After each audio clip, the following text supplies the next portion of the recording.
Sometimes the worst cars never even make it to the showroom, and for good reason. During the 1960s, automakers experimented wildly, pushing ideas that looked great on paper but fell apart in reality. Unsafe designs, unreliable technology, and embarrassing performance problems meant some models were built, tested, and then quietly canceled before the public could ever buy them. These are the 10 worst cars of the 1960s that were built but never released, the forgotten failures that automakers hoped the world would never see. Ford Seattleite XII, 1960. The year was 1960. The world was parched on the edge of imagination, caught between the promise of the atomic age and the excitement of the space race. People were beginning to believe that nothing would limit the future, that cities, transportation, and even the very way humans lived would be reshaped by technology. Flying cars were no longer a joke in magazines. Atomic energy was supposed to solve all problems, and computers, though still mysterious to most, promised a new way of life. In this environment of optimism and ambition, Ford unveiled a vehicle that seemed to have come straight out of a science fiction novel, the Seattleite XII. From the moment it rolled onto the exhibition stage, the car commanded attention.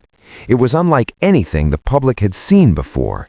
6 wheels stretched along its futuristic frame, 4 smaller wheels in the front paired together to steer with precision, while 2 larger wheels in the rear suggested strength and stability. The body of the car was a smooth, aerodynamic shell that seemed to float above the chassis. Instead of a conventional roof, the Seattleite XII had a transparent bubble canopy, wrapping the passengers in a nearly spherical glass enclosure that offered a panoramic view of the world outside. It looked less like a car for streets and more like a vehicle designed for lunar highways or orbiting highways of a distant planet. Ford's designers spoke of the vehicle in grand terms.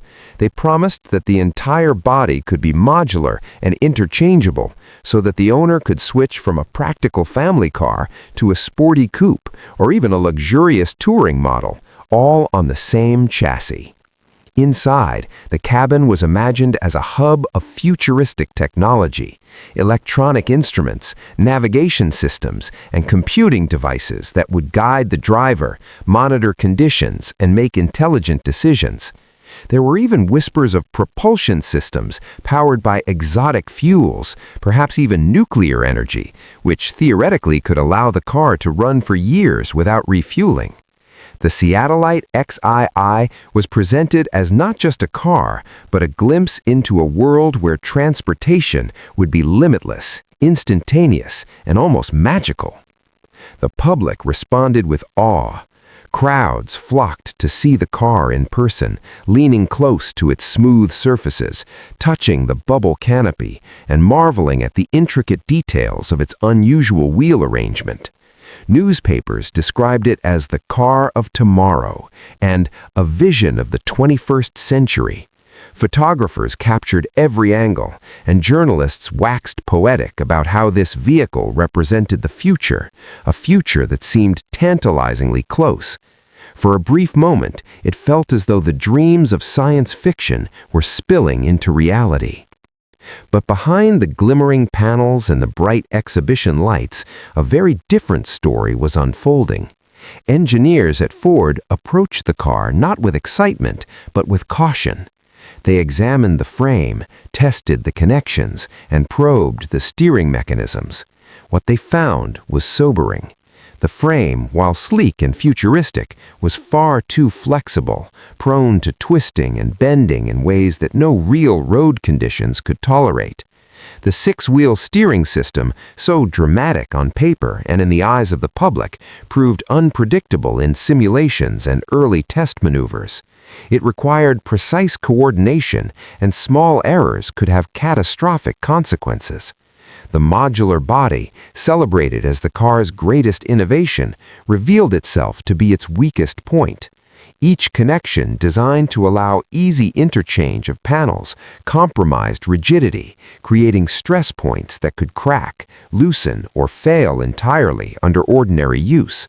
What appeared to be versatility, in fact, introduced fragility. And then there were the claims about advanced propulsion. Nuclear engines, limitless energy, exotic fuels, none of it had a practical basis. There were no engineering solutions to make any of these ideas viable in a real road-going car. What existed was a promise, a fantasy, a story designed to amaze spectators and attract headlines, not an actual working technology. The Seattleite XII was in essence a showpiece, a spectacle of ambition dressed in chrome and glass, beautiful but fundamentally unfit for the realities of the road. Within Ford, the conclusion became unavoidable. The Seattleite XII could be admired, photographed, and displayed, but it could not survive outside the controlled environment of an auto show.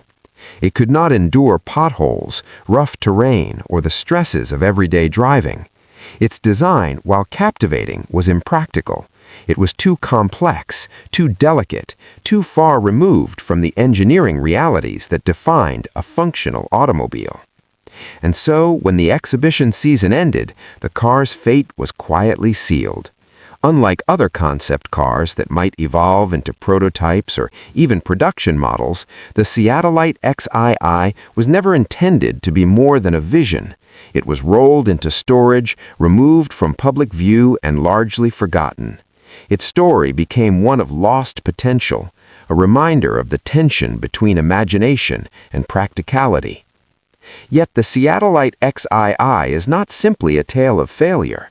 It is a testament to an era of optimism, when automakers dared to dream of what the future might hold. It captures a moment in time when technology and ambition collided, when people could look at a car and imagine a world transformed by science. Its beauty lies not in its engineering, which was flawed, but in its vision, which was boundless. It reminds us that sometimes the ideas that inspire wonder are not the ones that reach the streets, but the ones that quietly disappear into storage, leaving only the memory of what might have been. The Ford Seattleite XII remains today as a symbol of aspiration, a striking example of the bold thinking that defined the 1960s, and a story of how even the most imaginative creations must contend with the harsh realities of physics, engineering, and practicality. It is the kind of car that can exist forever in photographs, in stories, and in the imagination, even if it could never exist on actual roads. It embodies both the brilliance and the fragility of human ambition, a machine that promised the future and delivered only a dream. Chevrolet Corvair Monza GT Prototype, early 1960s. In the early 1960s, the American automotive landscape was dominated by chrome, fins, and powerful V8s that roared across boulevards and highways. It was a time when speed was measured in straight lines, horsepower reigned supreme, and safety, if considered at all, came a distant second. Amid this landscape, Chevrolet dared to create something different, a car that was low, sleek, futuristic, and unlike anything most Americans had ever seen, the Corvair Monza GT. At first glance, it was breathtaking. Every surface was sculpted to convey motion even while stationary. Its cockpit-like cabin was wrapped tightly in glass and aluminum, emphasizing the intimacy of the driver's connection to the machine. The car's proportions were daringly European, borrowing cues from the small Italian and German sports cars that Americans had only recently begun to admire. Its mid-engine layout, nearly unheard of in American cars at the time, positioned the engine far back behind the passenger compartment. This configuration promised superior balance, responsiveness, and the kind of handling that could compete with imported roadsters. The Corvair Monza GT was not merely a car, it was an idea, a vision of what a small, nimble American sports car could look like if designers were allowed to dream without compromise. Photographers, journalists, and auto enthusiasts fell in love instantly. It appeared impossibly low, its body hugging the ground like a predator waiting to strike. In photographs, its lines were clean and aerodynamic, almost sculptural, and the proportions seemed to exaggerate speed. The longer rear deck, the short overhangs, the wide stance. Even standing still on the track, the Corvair Monza GT appeared to be in motion, as though it would leap forward the moment its tires touched the asphalt. The car's aluminum panels gleamed, and the transparent canopy that enclosed the cockpit gave it an aura of a fighter jet more than a road vehicle. Its design signaled something bold. An American automaker was willing to take risks, to challenge conventions, and to experiment with an entirely new vision of sports car performance. Yet beauty and danger, as often happens in automotive history, were inseparably entwined in the Corvair Monza GT. The mid-mounted engine, while technically innovative, introduced challenges that would prove critical. Placing the engine so far back shifted the car's weight distribution dramatically toward the rear, creating handling characteristics that were highly unpredictable. At low speeds, the car was responsive and precise, almost exhilarating in its agility, but as speeds increased, the rear end became twitchy, prone to sudden, violent reactions. A sharp turn, a momentary lapse of control, or uneven pavement could provoke a snap rotation that left even the most experienced test drivers scrambling to regain control. Chevrolet's engineers were both awed and cautious. They understood that the Corvair Monza GT's design represented a leap forward, but they also recognized its peril. Test drivers recounted moments of exhilaration mixed with fear, moments where the car responded like a wild animal, willing to obey in one instant, punishing in the next. One of the drivers reflected on the experience, saying simply, "It's beautiful, but it wants to punish mistakes." That single statement encapsulated the paradox of the car, a work of art that demanded perfection from those behind the wheel, leaving no margin for error. Behind the scenes, the engineers wrestled with questions that could not be ignored. How could a car with such radical weight distribution and a highly sensitive rear end be made safe enough for public roads?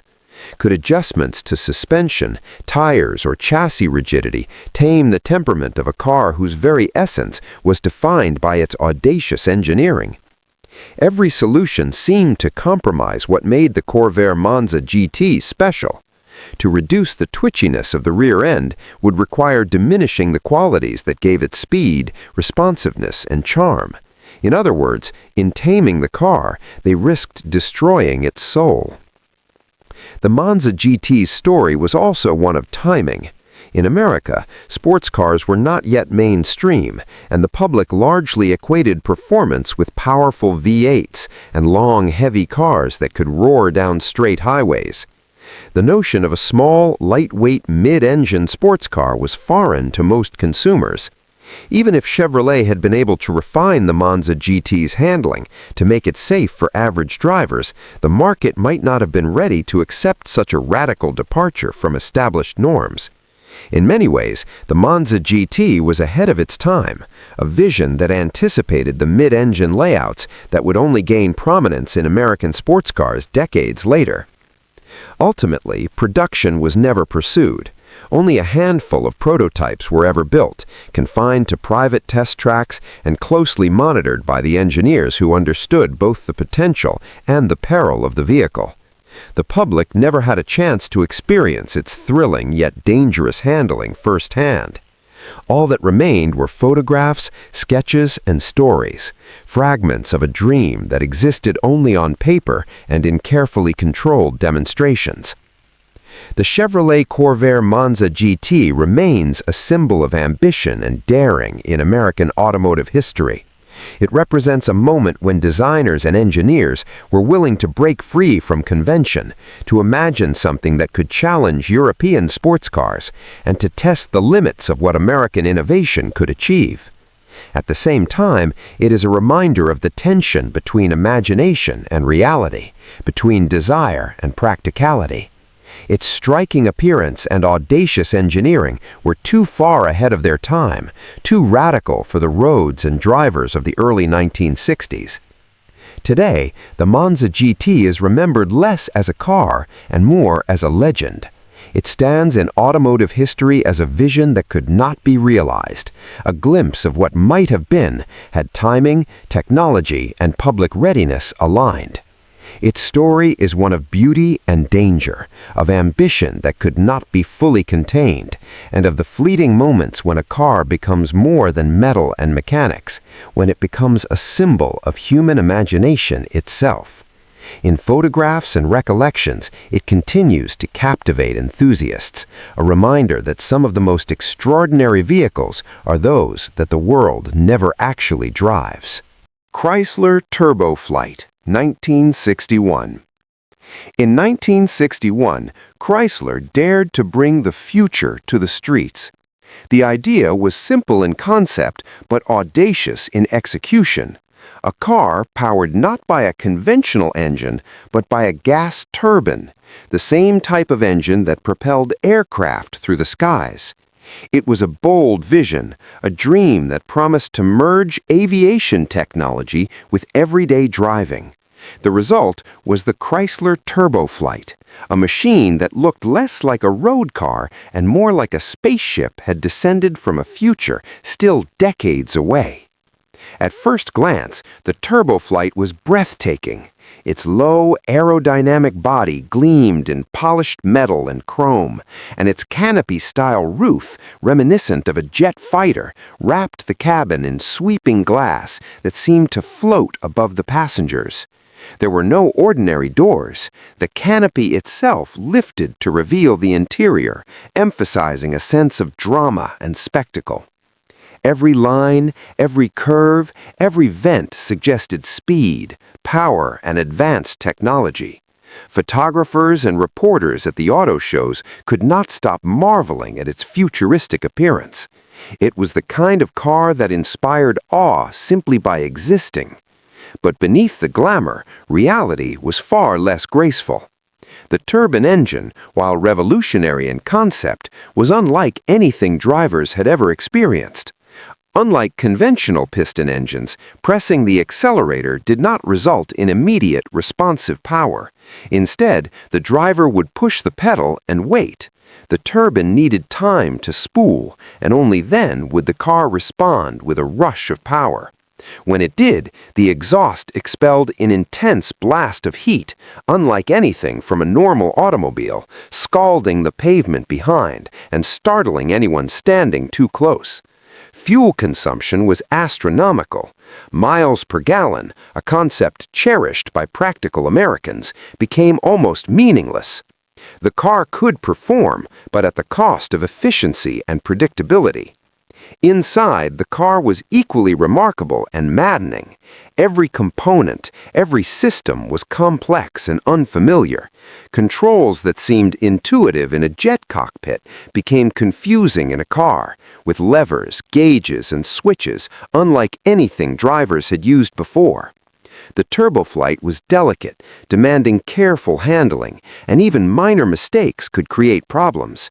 Maintaining the turbine required specialized knowledge and constant attention. Unlike a conventional family car, which could endure years of wear and tear with minimal intervention, the Turboflight demanded expertise, patience, and a level of diligence most people were unwilling to provide. For a moment, the Turboflight captured imaginations. It embodied the 1960s obsession with speed, space, and aviation. It was a symbol of technological ambition, a testament to Chrysler's willingness to take risks, to explore the edges of what was possible. Yet the car was never practical. It was exhausting to live with, difficult to operate, expensive to fuel, and fragile enough that it could not endure everyday use. Its brilliance existed primarily in concept and exhibition, not on the roads of America. And so, like many visionary machines before it, the Turboflight became a museum piece rather than a family car. It was admired, photographed, studied, and remembered, but never driven in the way ordinary cars are. It exists as a monument to audacity, an example of the gulf between imagination and reality, and a reminder that not every futuristic idea can survive the demands of everyday life. The Chrysler Turboflight remains today a striking symbol of an era when automakers were willing to experiment, to dream big, and to challenge the limits of engineering.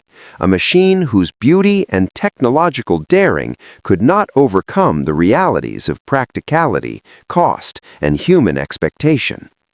It is remembered not for the trips it took on ordinary roads, but for the promise it represented, that the future could be here today, even if only for those who could step back, admire, and imagine what might have been.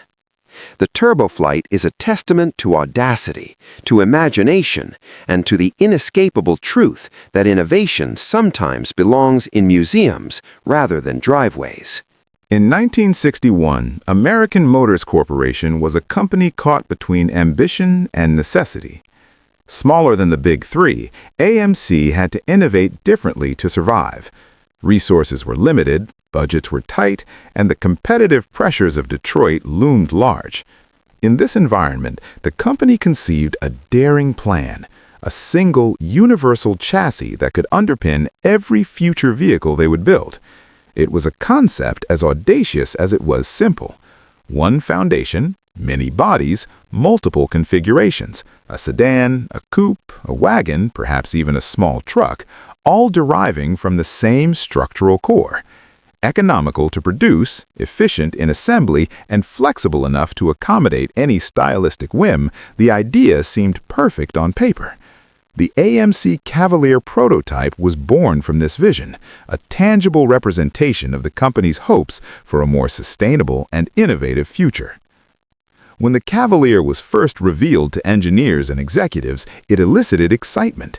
It was compact, low, and modern, a machine that suggested purpose without pretension.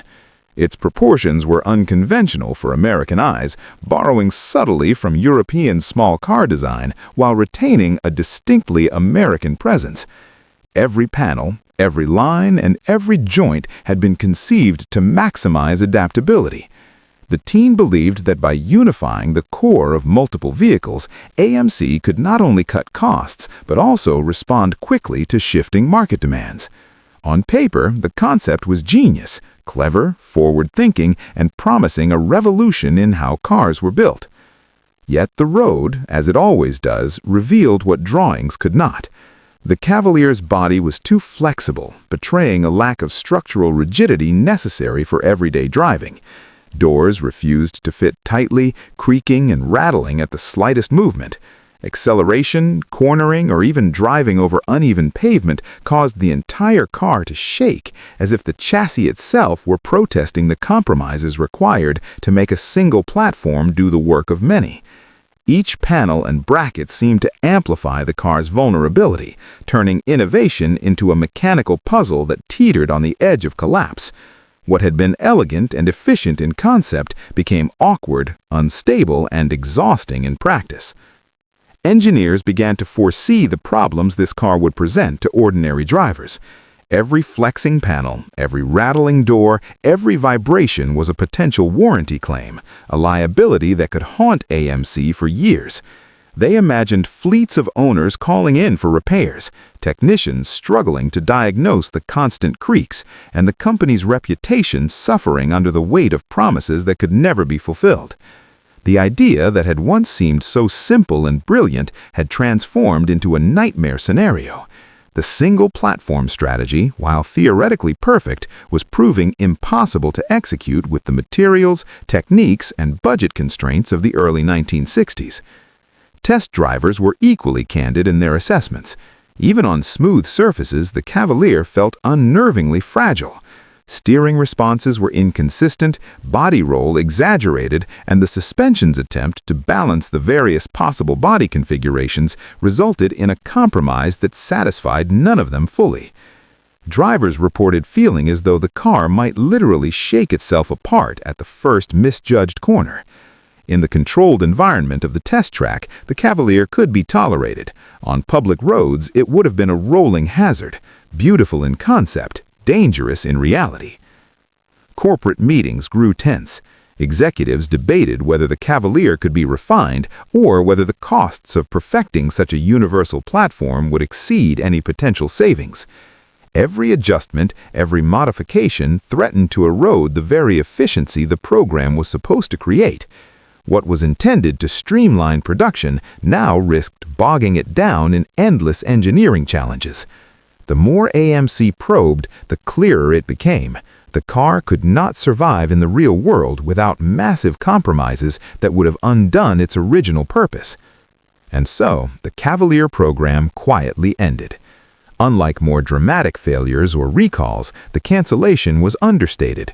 There were no press conferences, no public statements, no apologies. The prototype was placed in storage, analyzed for lessons, and gradually faded into obscurity. Its ideas lived on, influencing AMC's later designs in subtle ways, but the Cavalier itself was never driven by the public, never sold, never truly experienced outside the eyes of the engineers who had built it. Today, the AMC Cavalier is remembered not as a failure, but as a symbol of ambition confronting the harsh realities of engineering and production. It embodies the tension between vision and execution, between clever concepts and practical limitations. It is a lesson in the perils of overambition, but also a testament to a company willing to think differently, to imagine a future where a single platform could transform the way cars were made. In photographs, sketches, and archived reports, the Cavalier continues to inspire engineers, designers, and enthusiasts, a reminder that some of the most remarkable vehicles are not the ones that survive on the streets, but the ones that challenge what a car could be, even for a fleeting moment. The story of the Cavalier is a quiet one, but its significance endures. It is a reflection of a time when automakers were willing to take risks, when small companies like AMC attempted the kind of innovation the giants of Detroit rarely dared to attempt.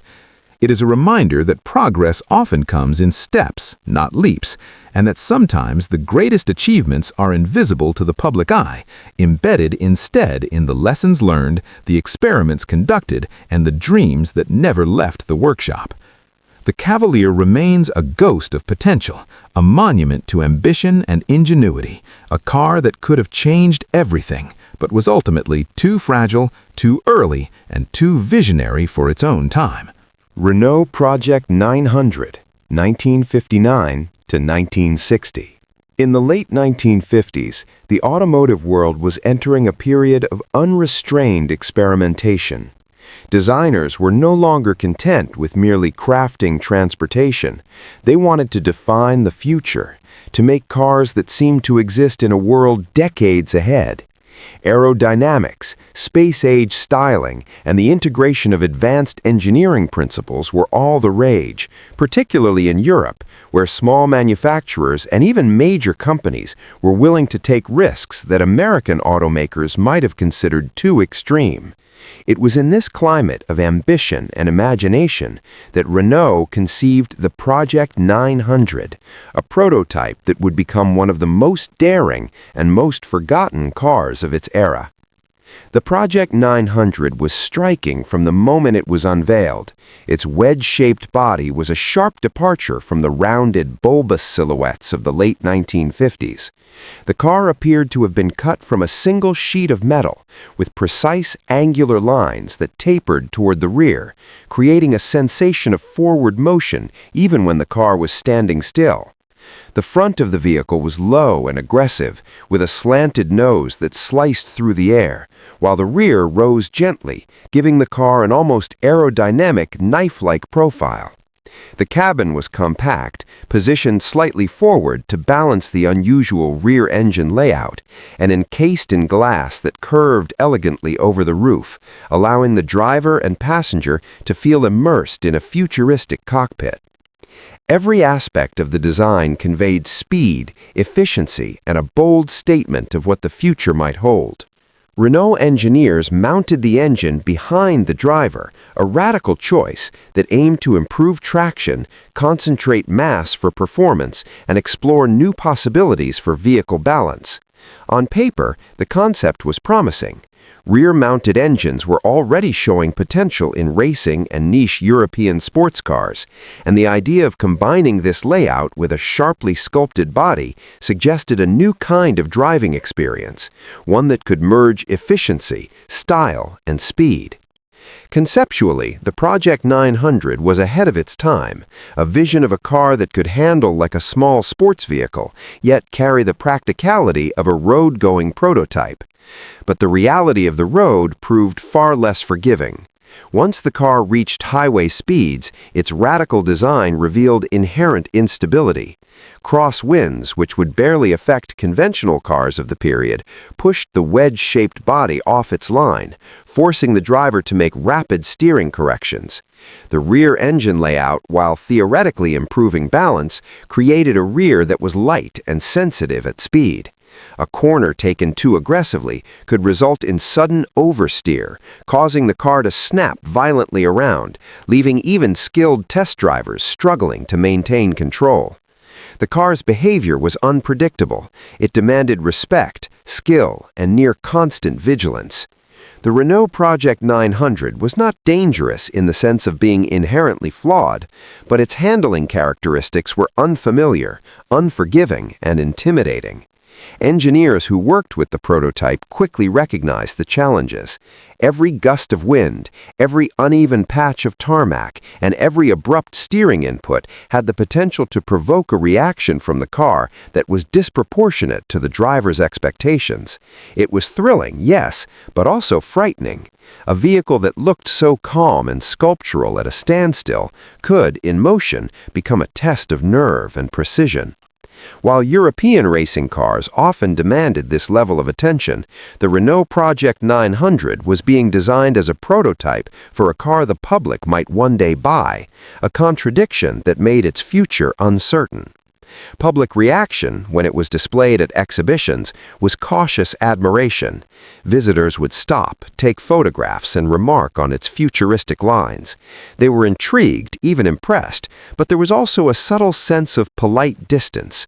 Unlike the flamboyant muscle cars or the charming European roadsters of the era, the Renault Project 900 did not invite casual engagement. It was admired, not embraced. People smiled, nodded, took notes, and moved on. Its radical shape and untested dynamics made it more an object of curiosity than a car to dream about driving themselves. Ultimately, the Renault Project 900 was quietly shelved. It never went into production, never underwent the refinements necessary to tame its temperamental handling, and never reached the roads beyond the test track. Its design served as a bold experiment, a glimpse into what could have been, but its practical limitations rendered it impractical for mass production. With the prototype tucked away, Renault had to confront the gap between futuristic vision and the realities of engineering, manufacturing, and market readiness.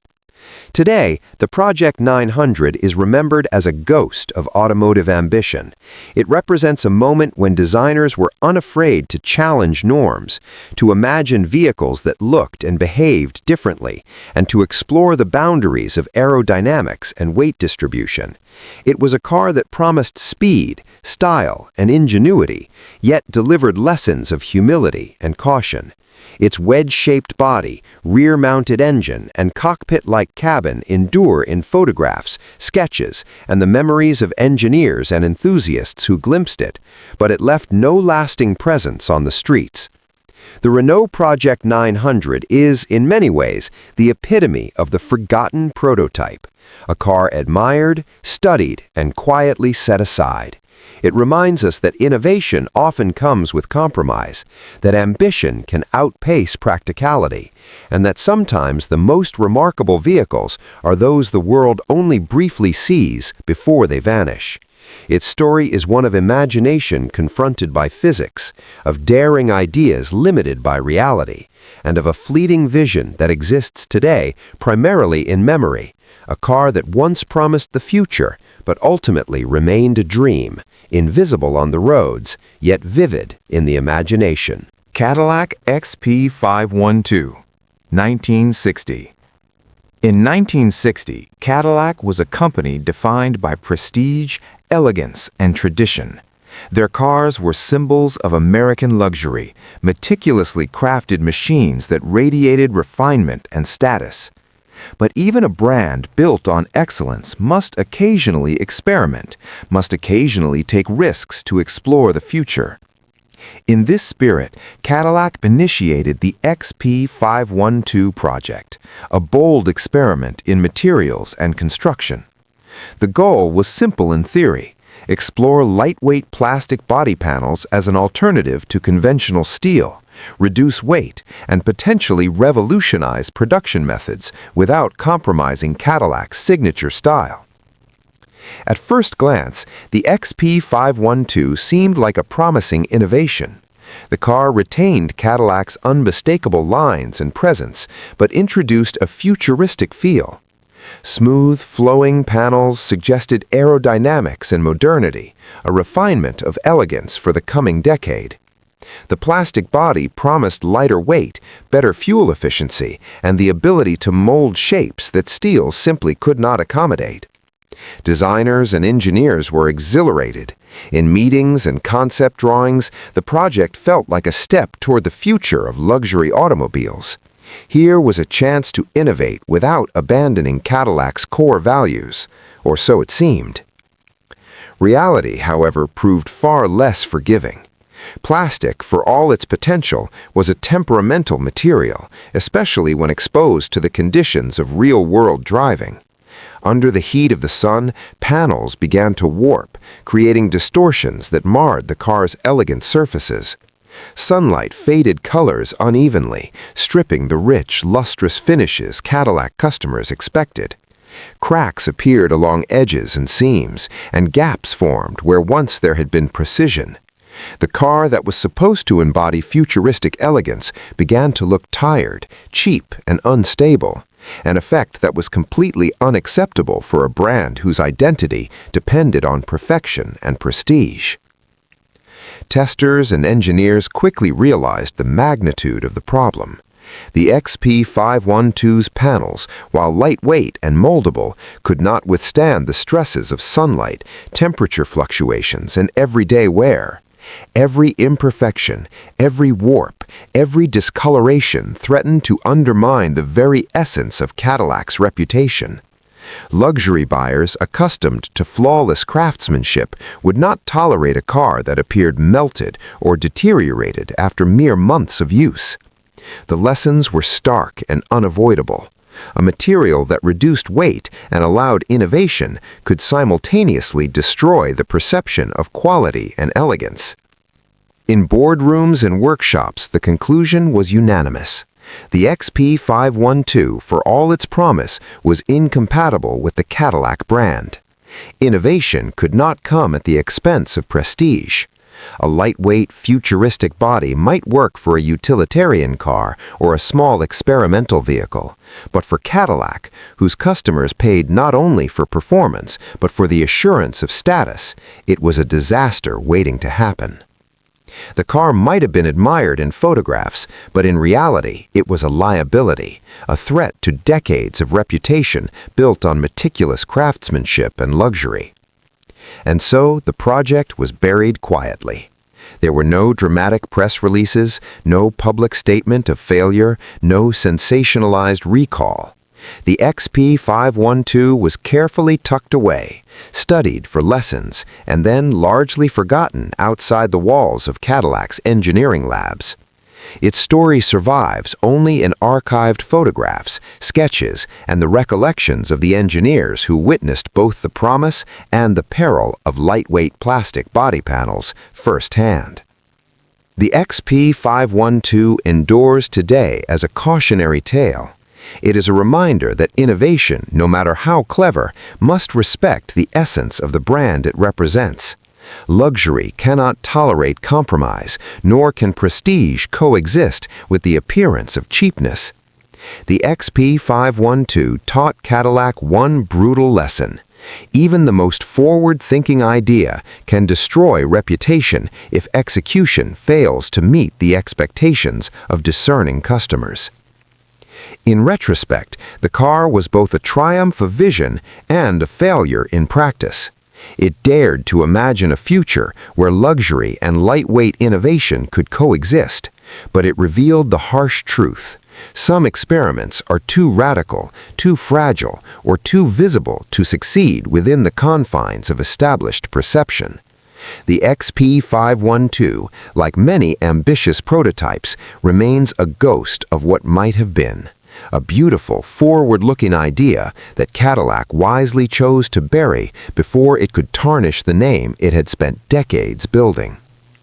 It stands today not as a production car, but as a lesson, a whisper from history, reminding engineers and designers that even the most forward-thinking idea must respect the intangible elements of brand, prestige, and perception. For Cadillac, the XP512 was a painful but necessary reminder that in the world of luxury automobiles, the appearance of quality is as important as the reality. And when innovation threatens that perception, even the boldest ideas must remain unseen. Fiat 600 Multipla Experimental Safety Version, early 1960s. In the early 1960s, Europe was beginning to take the idea of automobile safety seriously. Small, economical cars had become the lifeblood of urban life, carrying families across crowded streets and narrow highways, but few of them offered more than a bare minimum of protection. Fiat, always attentive to the needs of everyday drivers, decided to explore a radical idea, a safer version of the 600 Multipla, Italy's compact family van. The goal was clear: create a vehicle that could carry a family, protect them in accidents, and offer peace of mind without sacrificing the compact practicality that made the Multipla so popular. Engineers went to work rethinking the structure of the Multipla. Reinforced body panels, stronger frames, and improved crumple zones were added. The cabin was redesigned to provide more protection for passengers, with a more rigid passenger compartment and safety features that anticipated future standards. From a distance, it looked like the familiar Multipla, but under its skin, it was something far more robust, a miniature fortress on wheels. It represented the best of Italian ingenuity, a small vehicle made stronger, safer, and more resilient, designed to survive accidents that would leave ordinary cars crumpled and their occupants vulnerable. But innovation often comes at a cost, and in this case, the cost was weight. Every added beam, every reinforced panel, every protective element increased the vehicle's mass. The little 633cc engine, originally designed to move the Multipla with modest efficiency, now struggled under the burden of the heavier chassis. Acceleration became lethargic. Climbing even moderate hills transformed the van into a slow, wheezing machine. On highways where traffic moved faster and trucks lumbered past, the safety van appeared almost stationary, its tiny engine unable to overcome the extra mass. Test drivers quickly recognized the irony. The Multipla's new safety features were theoretically excellent: stronger structure, reinforced panels, better protection for passengers, but the reality was unmistakable. The car was painfully slow. On open roads, it could barely keep pace with ordinary traffic, and any spirited driving was impossible. Humor became the only way to cope with the absurdity of the situation. One driver joked, "It's safe because nobody can go fast." That statement, spoken with a mixture of frustration and amusement, encapsulated the cruel reality of the project. The car's safety relied entirely on its inability to move with speed, a compromise so extreme it made further development pointless. Management faced a dilemma.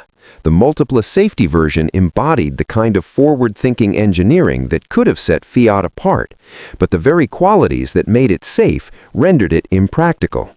A family might be protected in an accident, but in daily use, the car could not keep up with traffic, could not climb hills effectively, and could not serve the mobility needs of its intended users.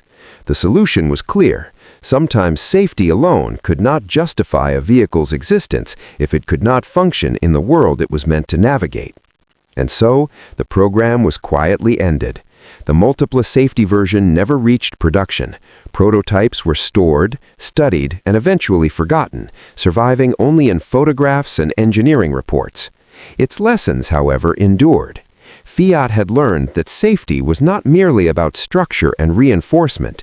It had to be balanced with performance, engine capacity, and usability.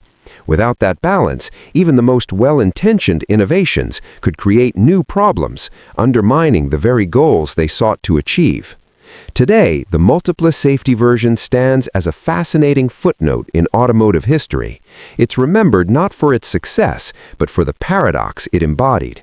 A car that could protect its passengers, yet was rendered almost useless in normal traffic. It represents a time when engineers were exploring the limits of small car safety, when experimentation sometimes collided brutally with reality.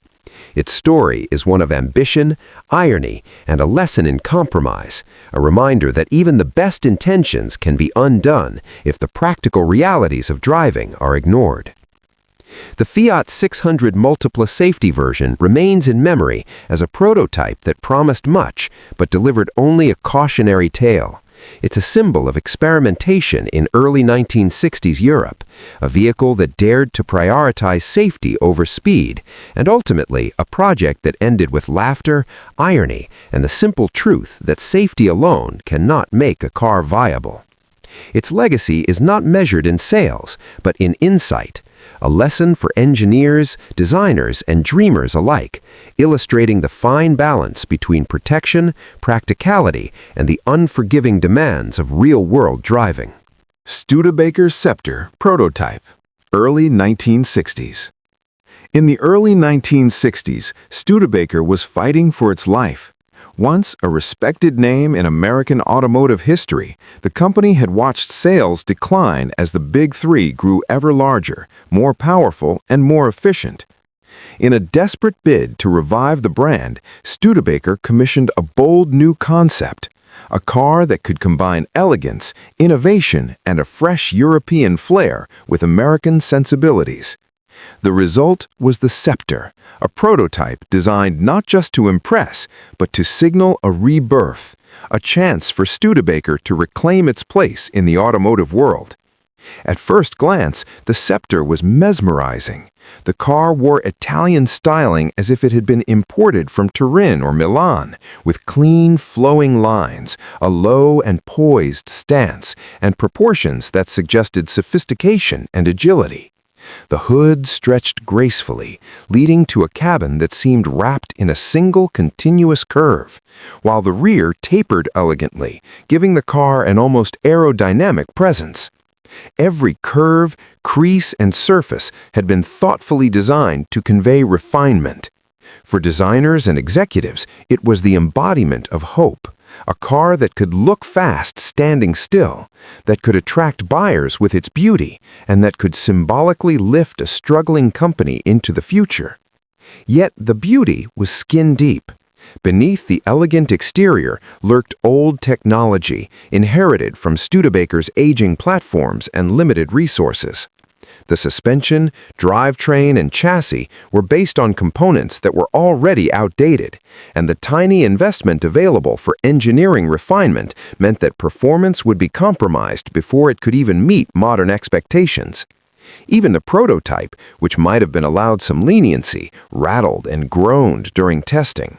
Doors creaked, panels shifted, and the feeling of solidity that buyers expect in a luxury or performance-oriented car was absent. The Scepter looked like the future, but it felt like the past every time it rolled down a test track. Engineers and test drivers quickly realized the problem. The car could not deliver the experience its design promised. Steering was hesitant, acceleration sluggish, and handling mediocre at best. Attempts to refine performance were stymied by budget constraints. There simply was not enough money to replace outdated mechanicals with something capable of matching the car's sophisticated appearance. Each solution required trade-offs the company could not afford, leaving the Scepter trapped between aspiration and limitation.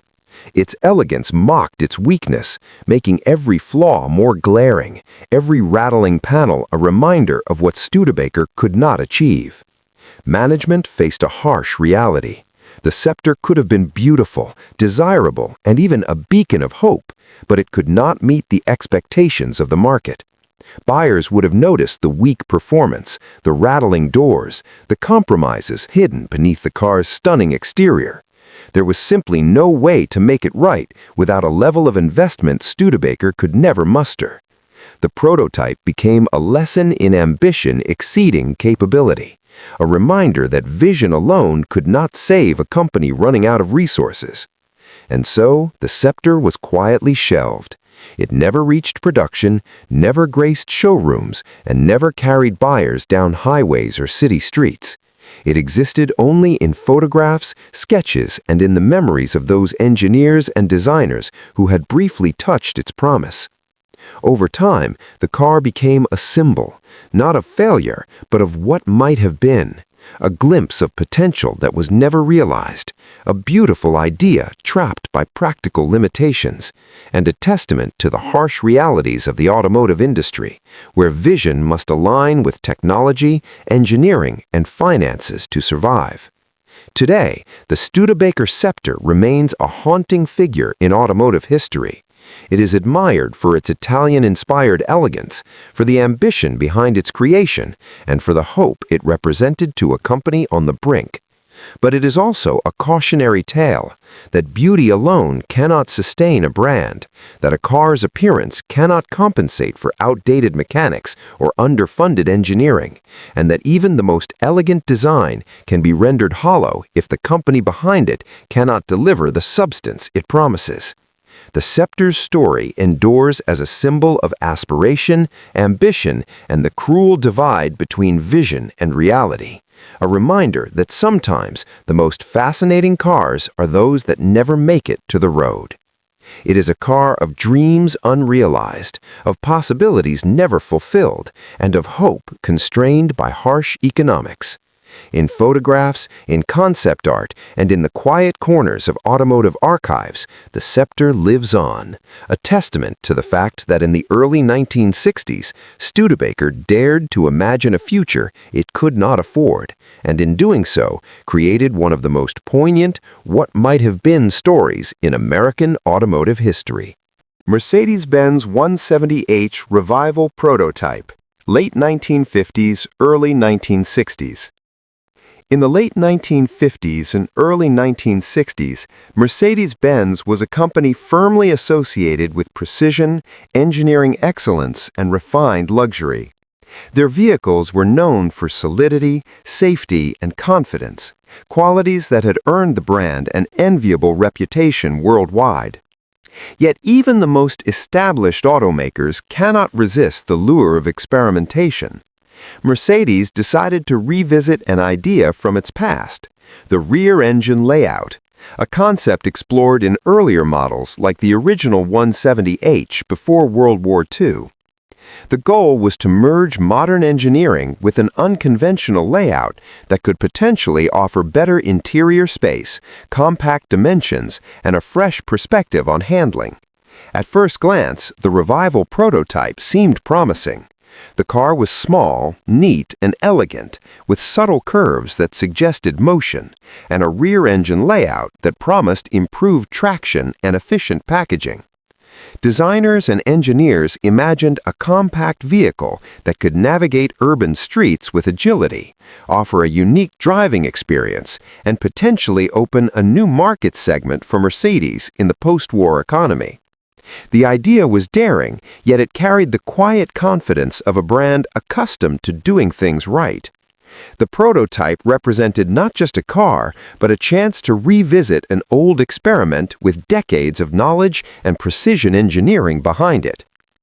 Yet, as with many experiments, theory collided with reality. The rear engine layout, despite its promise, introduced familiar and stubborn challenges. Handling, while acceptable at low speeds, became awkward as the car accelerated. The weight distribution created unpredictable tendencies, especially in corners or during sudden maneuvers. Steering responses felt inconsistent, and even skilled test drivers noted a lingering sense of imbalance. The car's behavior on the road was never as confident or refined as Mercedes expected. It could be driven safely, but it lacked the assuredness and poise that customers associated with the brand. Heat management also proved problematic. The rear-mounted engine directed warmth into areas where it was not wanted, creating discomfort for both occupants and components. The placement of mechanicals introduced new challenges in airflow, cooling, and maintenance access. Every design solution seemed to introduce a new compromise, a reminder that the rear engine layout, while innovative, carried inherent difficulties that were not easily overcome. In practice, the Revival prototype never felt fully resolved, never achieving the seamless balance of performance, comfort, and safety that Mercedes required for production. Engineers and management faced a stark choice. The prototype was functional, but it did not meet the high standards the company demanded. It lacked the confidence, refinement, and predictability that were hallmarks of the Mercedes experience. Reworking the car to address its fundamental challenges would require extensive redesign, new components, and considerable investment, resources that could be better applied to projects with more predictable outcomes. The decision was made to abandon the Revival prototype quietly, preserving the lessons learned, but preventing a vehicle that could compromise the brand's reputation from reaching the public. The car was never sold, never tested by consumers, and never allowed to define the Mercedes experience. It remained confined to workshops and test tracks, a fleeting chapter in the company's ongoing exploration of automotive innovation. For those who witnessed it, the 170h Revival prototype was a reminder of both ambition and restraint, a vehicle that dared to revisit an unconventional layout, yet ultimately revealed why some experiments belong in engineering archives rather than on the road. Today, the Mercedes-Benz 170h Revival prototype is remembered less as a failure and more as a quietly instructive experiment. It illustrates the challenges of revisiting a concept decades after its initial development, the importance of balancing innovation with brand expectations, and the high standards Mercedes maintained even in an era of experimentation. Its story endures as a lesson in precision, caution, and the reality that not every visionary idea can or should reach customers, even in the hands of the most meticulous automaker. The prototype remains a ghost of possibility, a glimpse into what could have been had circumstances or design solutions aligned differently. In photographs, sketches, and recollections, it survives as a testament to Mercedes' willingness to explore, its insistence on quality, and its recognition that some concepts, for all their ingenuity, are best left as studies, lessons learned quietly in the service of preserving a brand's legacy. Alfa Romeo 2000 Sprint Automatic Prototype, 1960. In 1960, Alfa Romeo faced a challenge that many European sports car manufacturers had begun to confront: how to appeal to the booming U.S. market. American buyers favored convenience over engagement, often preferring the ease of automatic transmissions to the more involved rhythm of a manual gearbox. Alfa's engineers and executives believed that adapting one of their sportiest models, the 2000 Sprint, with a fully automatic transmission could open new doors, expand their reach, and introduce the thrill of Italian design to a broader audience. The plan seemed reasonable. Marry Italian style with American practicality and conquer a new market without sacrificing the brand's reputation for elegance. The prototype was built with care, retaining every external curve, every sculpted panel, and every graceful proportion that made the 2000 Sprint a beautiful machine. Its low stance, sleek body, and refined details remained unchanged. On the outside, it looked like any other Alfa Romeo sports car, promising speed, precision, and a driving experience that thrilled the senses. But under the hood, a different story was unfolding.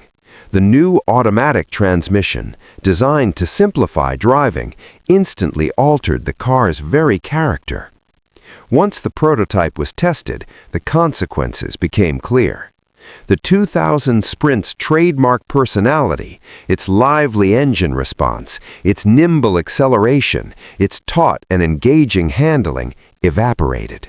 The automatic transmission introduced a lag between gear changes, dulling the immediacy that drivers expected from an Alfa. Acceleration, once sharp and exhilarating, became sluggish, sapping the car of the energy that had defined it. The engine, designed to sing through a manual gearbox, now labored against the automatic, producing heat in places that stressed components and created a sense of mechanical unease. Where once the car had felt alive and responsive, it now felt slow, cumbersome, and surprisingly lifeless. Test drivers were unanimous in their disappointment. One summed up the collective sentiment succinctly: "It isn't an Alfa anymore." That single statement captured the essence of the problem. The 2000 Sprint was more than just a collection of parts. It was a philosophy, an experience, a precise balance of engine, transmission, chassis, and driver engagement. Remove or alter one element improperly, and the entire equation fails. The automatic transmission, while practical for some markets, fundamentally undermined the car's identity. It had taken something that was vibrant, agile, and connected, and replaced it with a version that felt dull, compromised, and unworthy of the Alfa name. Management faced a stark reality. To produce this version for the U.S. market would not only risk disappointing American buyers, but also dilute the brand's carefully cultivated image worldwide. Alfa Romeo could not afford to market a car that failed to embody its core values. The automatic transmission prototype was a lesson in compromise. Convenience had been pursued at the expense of character, and the cost, both reputational and mechanical, was too high. After a period of testing, the project was quietly abandoned. There were no dramatic announcements or public explanations. The car never reached dealers, never left the workshops, and never carried buyers across highways. It existed only as a prototype, a fleeting experiment that revealed more about the brand's identity than about market strategy. Today, the Alfa Romeo 2000 Sprint automatic prototype is remembered not for its innovation, but for its failure to preserve what made Alfa Romeo unique. It is a symbol of the delicate balance between engineering, market demands, and brand identity. It demonstrates that a car is more than metal and mechanics. It is a precise harmony of design, performance, and emotion. Altering one fundamental element, in this case the transmission, can erase everything that made the car special. The story of the 2000 Sprint automatic prototype serves as a cautionary tale for engineers and executives alike. Innovation must respect the essence of what is being innovated, and convenience, no matter how tempting, cannot replace authenticity. Alfa Romeo learned, quietly but clearly, that some compromises destroy character irreparably, and that not every idea, however logical in theory, can survive in practice. The prototype remains a ghost of ambition, an experiment that almost changed the course of the brand, yet ultimately reaffirmed the immutable truth of what makes an Alfa: engagement, vitality, and a driving experience that feels alive.